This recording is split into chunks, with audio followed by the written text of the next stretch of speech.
Vamos a conocer que la tromba de esta tarde, que cayó en gran parte de la ciudad, provocó severas afectaciones en distintas vialidades. Al menos 3 árboles y una antena cayeron como consecuencia de la lluvia y de los fuertes vientos.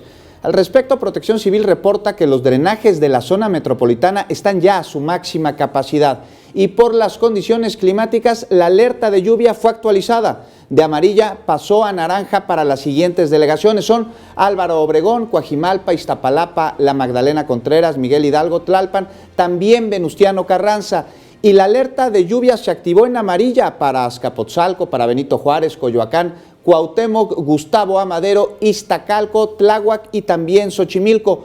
Tome sus precauciones porque hay bajada de agua en la colonia Héroes de Padierna, hay encharcamiento en Periférico Sur y Línea 1, en el Bajo Puente de Santa Teresa y Periférico, en Ermita al Oriente y Las Torres y en San Jerónimo. Y también hay una inundación en Avenida 608, esto en su incorporación a Circuito Interior, allá en la colonia San Juan de Aragón, entre otras zonas. Tome usted sus previsiones.